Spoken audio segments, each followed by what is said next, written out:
At first glance, these two molecules may seem like they're exactly the same.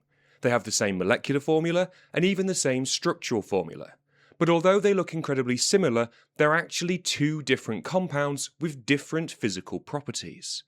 So how can two molecules have the same structural formula but still be different substances? Well, the answer lies in something called stereoisomerism, and that's exactly what we're going to learn about in this video. But before we can understand stereoisomers, let's quickly remind ourselves what an isomer actually is. Isomers are compounds with the same molecular formula but a different arrangement of atoms. And there are two broad families of isomers.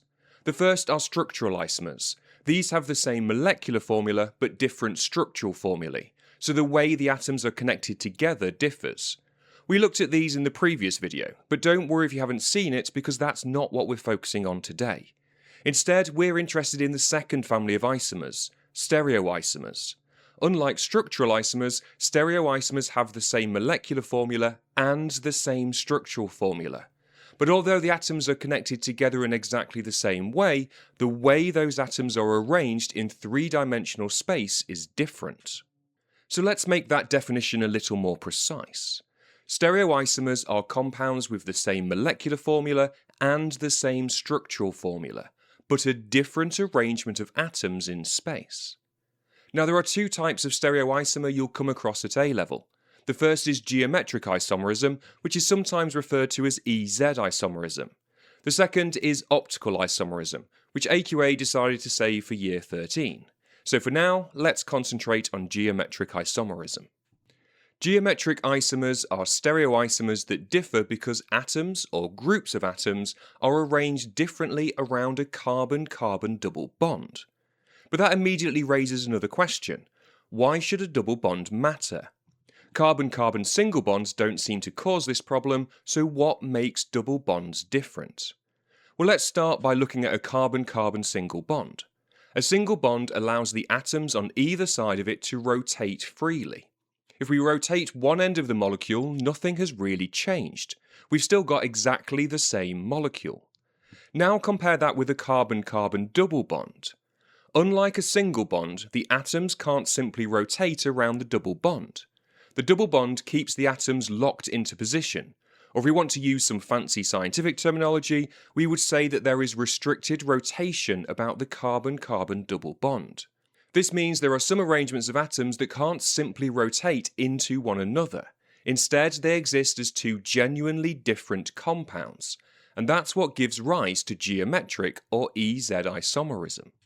Now, it's important to realise that not every molecule containing a carbon-carbon double bond shows E and Z isomerism. Let's have a look at why that's the case. We'll start by looking at propene. Could this exist as two different arrangements? Well, you might be tempted to think so. We could place that CH3 group attached to the carbon on the right of the double bond either above or below the double bond. The double bond restricts free rotation, so unlike with single bonds, that positioning matters. However, don't forget that entire molecules can be flipped or rotated. If I just flip the molecule horizontally, bam, I've got the CH3 group located beneath the carbon-carbon double bond.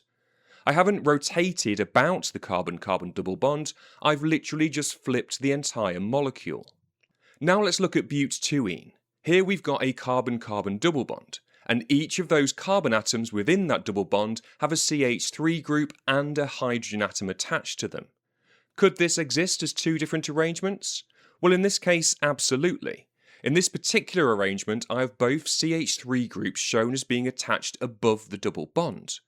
The restricted rotation about the carbon-carbon double bond stops me being able to simply rotate one or the other to being below the double bond.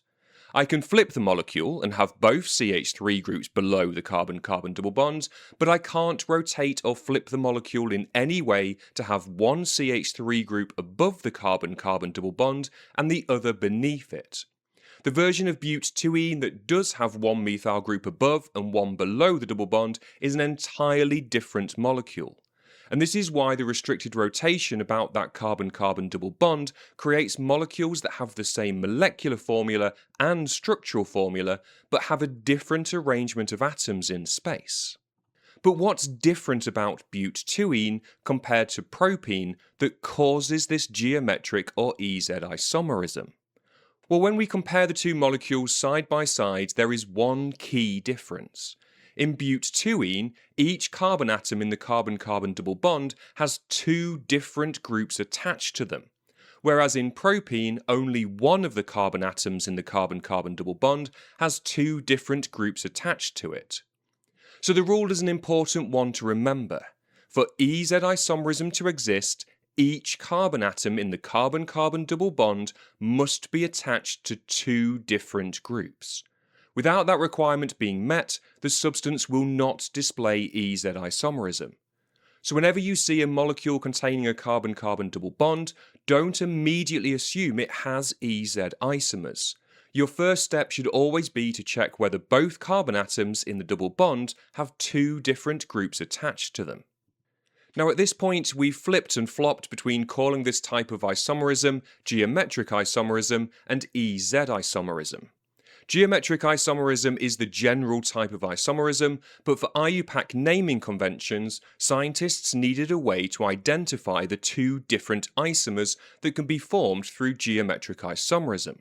And they landed on using the prefixes E and Z to denote the two different isomers, and so the term EZ isomerism caught on and is now an extremely common term for geometric isomerism. At this point, you might be wondering why E and Z and what it is they actually mean. Now, the meaning of the E and Z part isn't required knowledge for your exams, but it does help with being able to name organic compounds. The E and Z prefixes come from the German words zusammen, meaning together, and entgegen, meaning opposite. So if we look at our butene example, we have our two possible arrangements shown. In one version, our two groups are on the same side of the double bond. They're together. And so we would consider this to be the Z isomer. And so we would call it Z-butene. In the other arrangement, we can see that our two groups are on opposite sides of the double bond. So they're the E isomer. And we would call this arrangement E-butene. Notice how in both cases we separate the E or Z from the rest of the name using a hyphen. So let's take a look at a couple of examples. For each one, we firstly need to determine whether or not it displays EZ isomerism, and then if it does, we're going to look at representing both the E and Z isomers. So first up, we have 2-methyl-pent-2-ene. Now from the name alone, it's really difficult to visualize this molecule and determine whether it will demonstrate EZ isomerism or not. So if in doubt, draw it out. Now that we can see the structure of the molecule, we can immediately tell that 2-methyl-pent-2-ene does not display EZ isomerism. How can I tell? Well, when I look at the carbon on the left-hand side of the double bond, it doesn't have two different atoms or groups of atoms attached to it. There's two identical methyl groups. It doesn't matter what is attached to the carbon atom on the right at this point, as in order to have EZ isomerism, each carbon atom in the carbon-carbon double bond must be attached to two different groups. Now let's take a look at 1-chloropropene. Again, from the name it's not obvious straight away whether it will have EZ isomers, so if in doubt, draw it out. And now we can see that both carbon atoms in the carbon-carbon double bond have two different groups attached to them.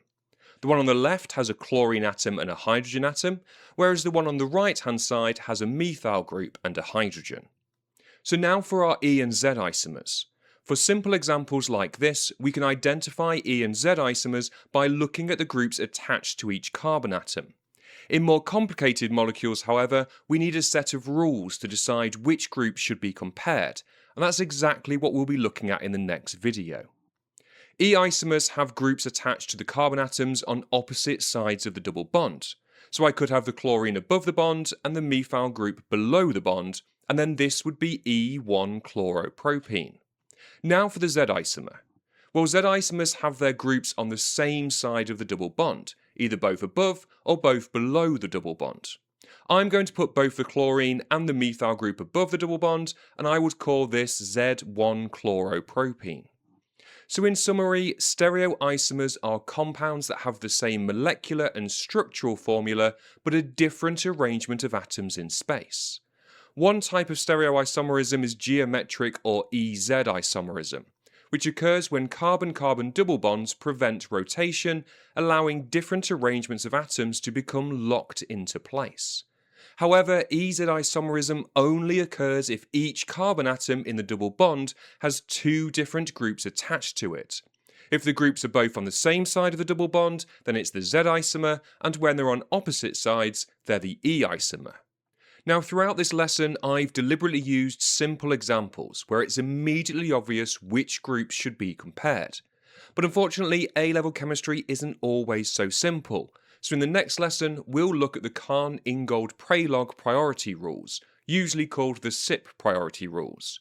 And as always, the full topic playlist is on the screen for you to access now, and feel free to subscribe for ongoing support with A-level chemistry.